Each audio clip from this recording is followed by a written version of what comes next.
राधे राधे बच्चों। चलिए अब हम हड़प्पा सभ्यता का आरंभ के बारे में जानेंगे। मैंने बहुत सारे टॉपिक्स थे जो मैंने बताया, अब हम इसके आरंभ के बारे में जानेंगे। क्या आप जानते हैं 5000 साल पहले भी भारत में इतनी एडवांस सिविलाइजेशन थी कि आज के शहर भी शर्मा जाए। ओके, इसका आरंभ लगभग 26 ईसा पूर्व हुआ था। यह सभ्यता सिंधु नदी के किनारे बसी थी। यहाँ के लोग गेहूं जो उगाते थे, पशुपालन करते थे और गेहूं और जो भी उगाते थे पशुपालन भी करते थे और दूर दूर तक व्यापार भी करते थे। सबसे चौंकाने वाली बात यहाँ की नगर योजना, सिटी प्लानिंग इतनी शानदार थी कि घर की सड़कें और नालियाँ पूरी तरह से व्यवस्थित थी। घर की सड़कें और नालियाँ मैंने अपने शॉर्ट्स वीडियो में पिक्चर के साथ मैंने मेंशन किया था, जिससे आप लोगों को पता चल जाएगा कैसा वो था। देखिए, हड़प्पा सभ्यता का आरंभ लगभग 2600 ईसा पूर्व में हुआ। कुछ विद्वान इसकी शुरुआत 3300 ईसा पूर्व मानते हैं। इसका नाम हड़प्पा नामक स्थान आज जो मैंने कहा है पाकिस्तान में है। ठीक है, इसका नाम जो हड़प्पा पड़ा वो आज पाकिस्तान के है आधार पर पड़ा है। ठीक है, यह सभ्यता मुख्य रूप से सिंधु नदी और इसकी सहायक नदियों किनारे विकसित हुई।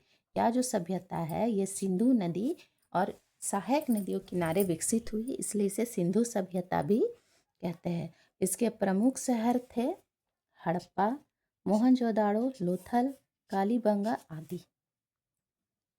ओके, यह सभ्यता अचानक विकसित नहीं हुई, बल्कि पहले के छोटे छोटे गांवों से धीरे धीरे विकसित होकर एक बड़ी नगरीय सभ्यता बन गई।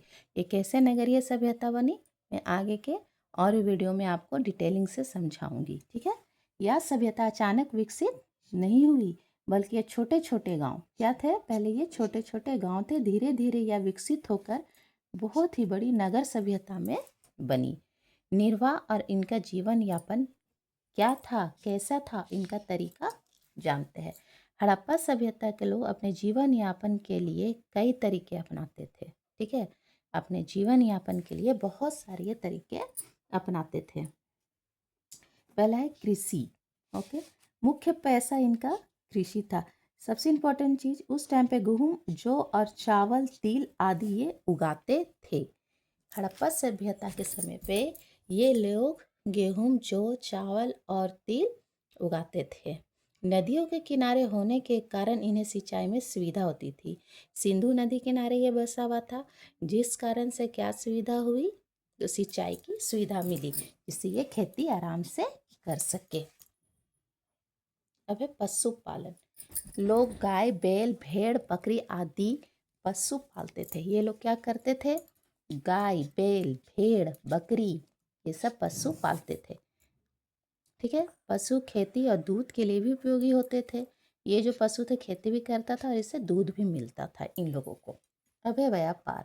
आंतरिक और बाहरी व्यापार दोनों ये करते थे। ठीक है, जैसे शहर के अंदर भी और देश के बाहर से भी ये व्यापार करते थे। आंतरिक और बाहरी कैसा व्यापार करते थे, तो आंतरिक और बाहरी ये दोनों प्रकार के व्यापार करते थे। ये मोसोपोटामिया जो आज का इराक है उसे उस टाइम मोसोपोटामिया कहते थे, और मोहरे और तोल माप की व्यवस्था में विकसित है। मैंने मोहरों के बारे में भी बताया है आपको। ये उस समय क्या थे, बहुत ज़्यादा विकसित थे। अब है शिल्प और कारीगरी। शिल्प और कारीगरी, मिट्टी के बर्तन, गहने, कपड़े आदि भी बनाते थे। मिट्टी के बर्तन के बारे में आगे बताऊंगे, गहने के बारे में मैंने बताया है, और कपड़े ये सब बनाने में माहिर थे।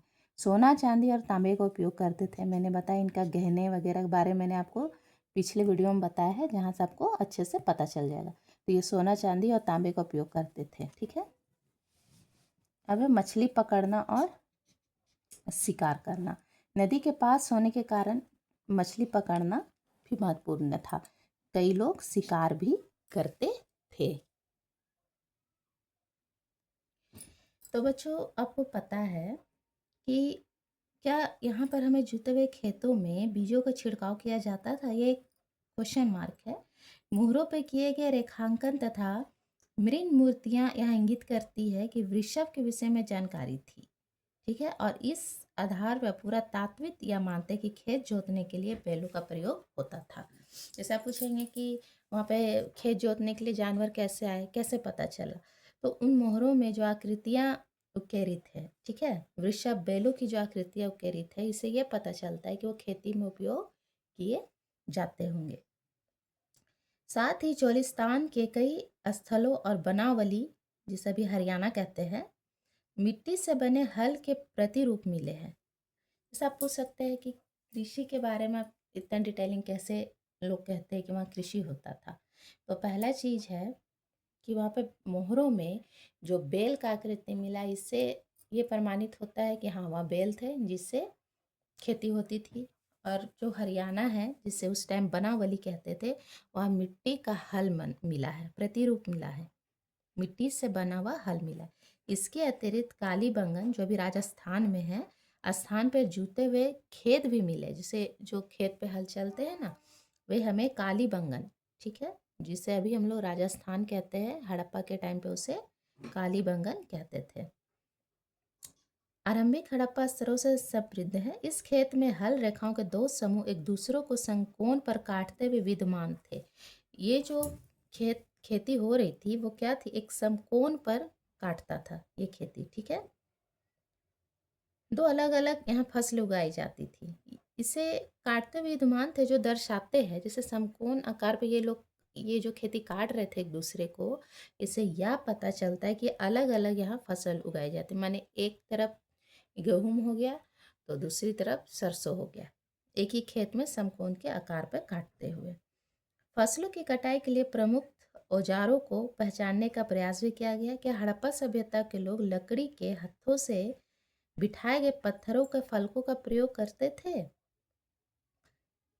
तो अधिकांश हड़प्पा स्थल अर्ध शुष्क क्षेत्रों में स्थित है, जहाँ सामान्यतः कृषि के लिए सिंचाई की आवश्यकता पड़ती ही होगी। अफगानिस्तान में सोर्तुघई नामक हड़प्पा स्थल से नहरों के कुछ अवशेष भी मिले हैं, परंतु पंजाब और सिंध में नहीं मिले हैं। ऐसा संभव है कि प्राचीन नहरें बहुत पहले ही गाद से भरी हुई थी, ठीक है, प्राचीन नहरें जो है वो बहुत पहले ही गाद से भरी हुई थी।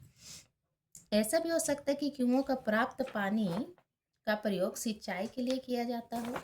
इसके अतिरिक्त धोलावीरा, जो अभी जिसे हम लोग गुजरात बोलते हैं, में मिला जलाशयों का प्रयोग कृषि के लिए जल संचय हेतु किया जाता था।